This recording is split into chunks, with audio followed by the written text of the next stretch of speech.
Yes! And the power! Hey crew, I've got the key, lucky me, to that Bentley Bentayga Speed Edition 12. We are going to take it for a drive, but first, let's check out how it looks on the inside and outside. The Edition 12 is a limited production run of Bentayga's Flying Spurs and Continental GTs in honor of the W12 motor that is ending production next year. With that, you get black gloss for the grille and for the surrounds of these cut crystal projector LED headlights and turn signals. This one adds the styling spec with carbon fiber for the front splitter. All Edition 12s are clad in this opalite green color. It's a pale green that I quite like. Looks great with all the black accents, like these 22-inch gloss black wheels wrapped in Pirelli P0 all-season tires, 285 section front and rear. Within those wheels are silver painted calipers clamping on 15.7-inch front rotors. There's more carbon fiber for the side sills and mirror caps. The profile looks tidy with hard cut lines in the body and a defined rear haunch. There's also on that D-pillar an Edition 12 badge and that pronounced carbon fiber spoiler up top. At the rear are oval LED taillights and turn signals on either side of a Bentley logo, and you hit the flying B to open the tailgate. Below are two oval exhaust outlets to match amidst a gloss black diffuser. The rear end of the Bentayga looks a little funky to me. It's like a face. The other angles I dig though. My question for you, does the Bentayga look different enough from the Audi Q7 that shares its platform? Let me know in the comments, and let's check out the interior. Opening up and looking inside at this Beluga black interior comprised of leather and suede with diamond stitch quilting, Edition 12 logos, seat perforations, and rear seat heating. On the doors, there are two tones of leather all the way down. You get this diamond stitch quilting, a high-end name sound system, rear sunshades, gloss black wood trim. Stepping in, behind my own seat at 6 feet tall, I've got plenty of knee room. The seat back is all in leather. The foot pockets are nice and large. Thigh support is superb. And headroom gets the thumbs up. And that's before I even recline the seat like this to fully lounge beneath the suede wrapped headliner and panoramic glass roof. In the center are air vents with knurled finishes, these plungers to control those, and they say little 12s on them for the Edition 12. Beneath is a display that can either remain stationary or ejected and used to control everything from your media to your sun blinds to your climate, of course, and your ambient lighting. Further down are two USB-Cs and a DC outlet above a wide but not that tall drive shaft hump, so you can make your way over and fit an adult in the middle seat with one on either side. If you don't have a middle passenger, then an armrest comes down with two cup holders and leather padding. Pretty darn swanky back here.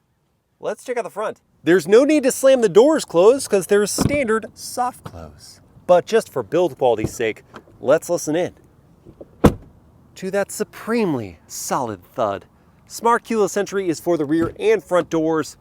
The front seats upgrade to heating, ventilation, and massage with Edition 12 tread plates like the back, aluminum accented foot pedals, two positions of memory for the driver's seat, power adjusting and power folding door mirrors.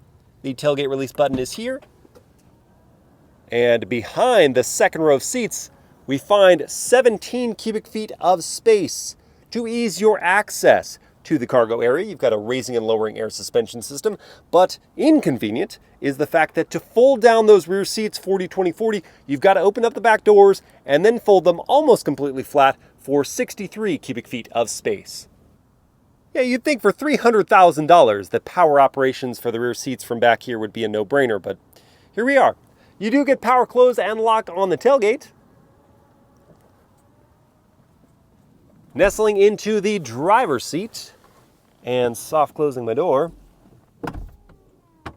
we find a heated suede and leather wrapped steering wheel with nice cross stitch in the middle. You get power adjustments for the tilt and telescope, aluminum paddles on the back of the wheel, a reconfigurable digital gauge cluster, head-up display, stitched leather up on the dashboard.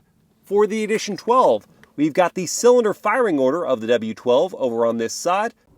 In the center is an analog clock above an 11-inch touchscreen infotainment system that's quick, has haptic feedback, and wireless Apple CarPlay and Android Auto. Beneath are physical dials and button redundancies. You get a dual-zone auto climate system, wireless charging pad, 2 cup holders, suede wrapping for your gear selector, drive mode selector, and lots more of that gloss black. Yes, it's wood in the Bentley, so it's better than plastic, but it still collects dust and smudges.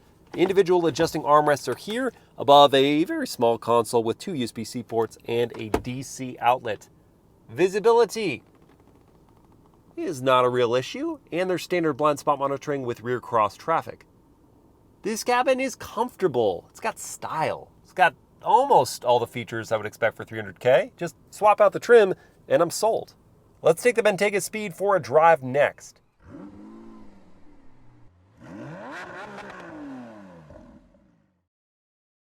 All right, let's fire it up.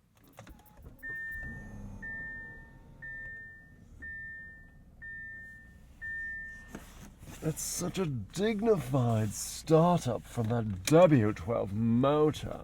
Why? Hey, cabin crew, why do these and maybe Rolls Royces make me want to talk like an Old English gentleman, well-heeled, taking his motor car out for a drive. That's it. I'm done with that. I do apologize. All right, so we've got drive modes here. We've got quite a few of them, actually. Sport, which is self-explanatory. B for Bentley mode, which is sort of your do-it-all. There it is again. I can't help it. Do-it-all drive mode. And then comfort, when you want to be comfortable.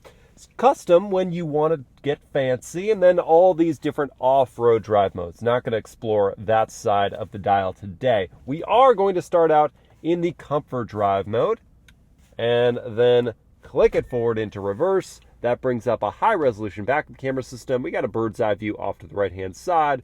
Quite a few different angles to choose from, including your wheel shots, so you don't scrape up those beautiful 22-inch gloss black wheels. Trajectory lines, of course. For us to back on out of here, down into drive, and away we go. Let's kick things off with the world-famous horn test. Elegant. It's an elegant horn sound. It's something that you hear and you're alerted to, but not in an unpleasant way. You're like, oh, royalty is coming through. Let me move aside. Turn signal sound.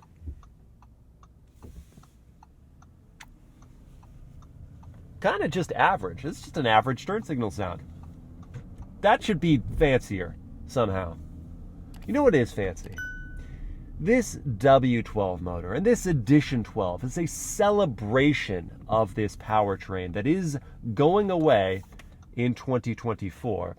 But before we bid farewell to this powertrain for good, we can appreciate its 6 liters of displacement, 2 turbochargers, 626 horsepower, and 664 pound-feet of torque, with all that force being routed gracefully through an 8-speed automatic gearbox to all 4 tires. And the brilliance of this powertrain, which is really just the fusion of 2 V6s together, is that it just doesn't have to try all that hard. While all other internal combustion motors have to really work to get you up to speed, this just sort of lounges its way there, and that's certainly the impression from the driver's seat here in comfort mode, with the throttle response being so relaxed, and yet with peak torque coming in from just 1500 RPM, and with all of this power at your disposal, you're actually getting up to speed very briskly. You just don't seem to notice, because the gear changes are very much in the periphery, and the power delivery, it's polished, it's poised. You're just so relaxed, so at ease, especially with scenery like that, my goodness. And the seat comfort is fabulous. These seats just support you perfectly. The leather feels extravagant. There's quite a bit of adjustability as well. Find that perfect driving position for yourself. Get a massage, why don't you? And just enjoy. I can't help but like audibly say, when driving this Bentayga W12. The motor is not making much noise at all either, because it's behaving so lazily. It can get away with it, not having to make a fuss about getting up to speed. Now let's test out the turning circle. Wheel is fully cranked. Not that great. That was a wider turning radius than I expected. It's weird to long for the longer wheelbase version of something, but in the Bentayga's case, that model has rear wheel steering, so it actually cut a tighter turning circle than the standard model. So you may need the extra point of adjustment in this vehicle in a parking lot. Small blemish, because back to the good stuff, the ride quality matches the power delivery. It is silky. These adaptive dampers and self-leveling air springs make mincemeat of road imperfections. It doesn't even give them a platform. It just pummels them into suppression. And so you, as the driver or passenger, continue on your merry way. You do hear certain bumps enter the cabin, but even then, the noise is so quelled that you just don't care. Is the Bentayga Speed Edition 12 quick to 60? That's what we're going to find out next. For that little demonstration, I've got my race box set up here, and then we're going to move into the Sport Drive mode. There is, in fact, launch control in the Bentayga Speed. You hold your foot on the brake, pin the throttle, and let it go. Keeping in mind the road is a little damp with all this mist. Let's see what happens.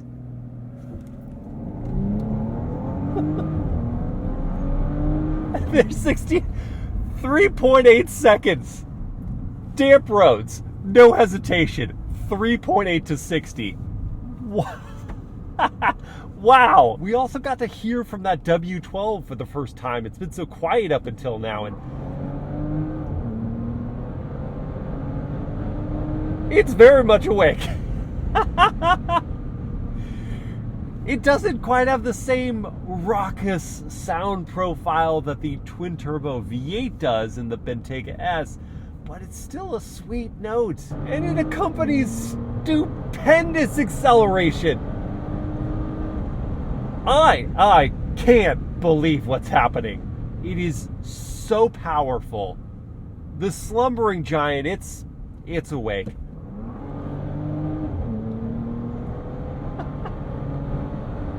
And it propels this nearly 6,000-pound SUV forward so hastily, I cannot get over it. There is manual mode as well, so click down. You can use these paddles, which feel really nice with a knurled finish on the back. They do let you go all the way out to red line.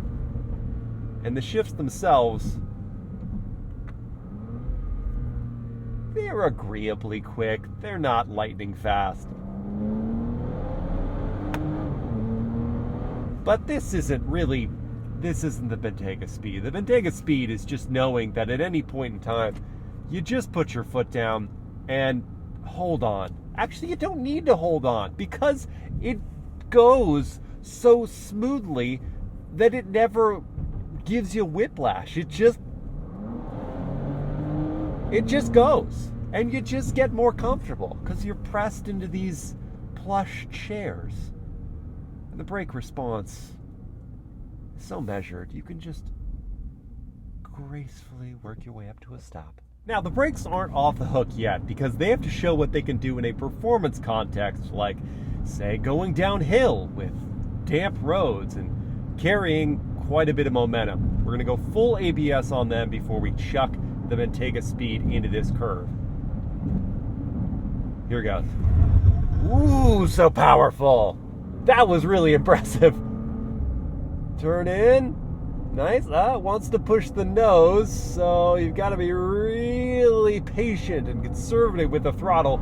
But then at the end of the curve, can slingshot out with so much force. Let's go for round 2 now.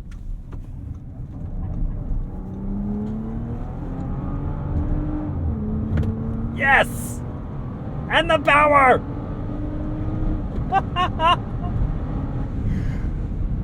Okay. All right. Let's recap on that. So, the brake-based torque vectoring system definitely worked to contain all of this mass, and the active anti-roll bars really solid. A high center of gravity like this, keeping that flat through a curve is no easy task. And then the brakes themselves are just titanic. Not just the braking distance, which was really contained in these damp settings, but also the feel of the pedal gave me so much confidence as a driver.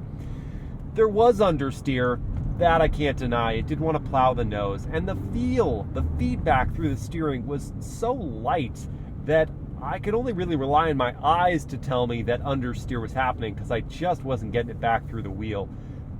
The long story short on the Bentayga Speed is that the speed in the name really should be considered in a straighter line for the most part. It will brake well, it will accelerate very well. Turning, it's not going to give you much. But let's now return to the luxury conversation in the Bentayga Speed. I'll take it out of sport, go into the Bentley drive mode, and then quiet up so we can listen for the NVH level at highway speeds.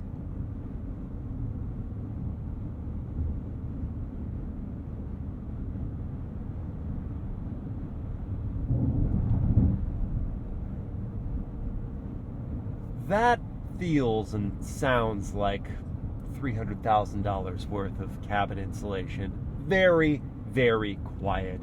The wind noise, the tire noise, the road noise, all are kept at bay, so you can be kept in comfort. We also get driving assistance features like adaptive cruise control and steering assistance. See how it takes the curve here. Not all that well. It isn't supposed to be a hands-free system. I just took my hands off just to see how it holds the center of the lane, and it's really not impressing me here. It did pull us back into the lane, but like a lane keep assist system, not like a steering assist system, which is intended to hold the center of the lane. Still nice to have these features, but I think they need a little bit of tweaking there. Moving on to the miles per hour word of the day, which for the Bentley Bentayga Speed Edition 12 is lavish, meaning rich or luxurious. That is the Bentayga with the W12, and that's why I'll miss this powertrain. It is rich and luxurious, abounding in power and grace. The ride composure, the serenity of this cabin, the buttery smooth power delivery. It's all just a lavish driving experience. And I'm going to miss this recipe. I really will. Now, before we discuss pricing and competition, let's talk about the top speed and fuel economy for the Bentayga Speed. The top speed is 190 miles per hour, narrowly missing out on the title of world's fastest SUV to the Aston Martin DBX 707. I think that one's like 193 miles per hour. It's something ludicrous, but 190, nothing to sneeze at. The fuel economy, 12 MPG in the city, 17 on the highway, and 14 combined. Yes, the Bentayga W12 just guzzles fuel. The starting price for the standard speed, the non-edition 12, is $267,000. The edition 12 brings that up to $305,000. And this one, as tested with a few options, didn't even know you could add options to the edition 12, is just under $330,000. Now, while I did just mention the Aston Martin DBX 707, I don't actually find that SUV or the Porsche Cayenne Turbo GT or the Lamborghini Urus Performante to be direct rivals to the Bentayga Speed. Because though the Bentayga Speed can handle with stability, it doesn't do so with verve or excitement like those other SUVs. It really aligns more closely with luxury-focused offerings, like the Rolls-Royce Cullinan that starts at $355,000, makes 563 horsepower, gets to 60 in 4.5 seconds, has a top speed of 151 miles per hour and fuel economy of 14 combined. Or the Aston Martin DBX, the standard model that starts at $189,000, makes 542 horsepower, gets to 60 in 4 seconds flat, has a top speed of 181 miles per hour, and fuel economy of 15 combined. Or the Land Rover Range Rover Autobiography. That starts at $159,000. It makes 523 horsepower, gets to 60 in 4.9 seconds with a top speed of 155 miles per hour, and fuel economy of 18 combined. So here's my verdict on the Bentayga Speed. It does just about everything successfully at the very least. It's got curb appeal, it has an ornate cabin, it's got prodigious power, smooth power delivery, a quiet, compliant ride. And this powertrain really does suit the character of the Bentayga best, more so than the V8. Whereas in the Flying Spur, I thought that the more raucous V8 was a better match for that car. However, if it's me and if it's my money, I think I would give up some of the power and the smoothness of the Bentayga Speed for the dynamics and the ravishing aesthetics of the Aston Martin DBX. And that Range Rover is also a killer offering for the money. It just doesn't command the same authority as the other three vehicles I mentioned. And of course, if cabin quietness and if ride quality are your number 1 and 2 criteria, then the Rolls-Royce Cullinan can't be beat in those regards. Which would you guys choose though? Would you get the Bentayga Speed? Would you pay the extra money for this Edition 12 to really celebrate this phenomenal W12 powertrain? Or would you have the Rolls-Royce Cullinan? Or would you get the Aston Martin DBX or that Land Rover Range Rover Autobiography? Let me know in the comments, and I hope you guys have enjoyed this POV drive review. If you did, please like, comment, and share it. Subscribe to the channel, hit that bell to get notified, and I'll see you next time.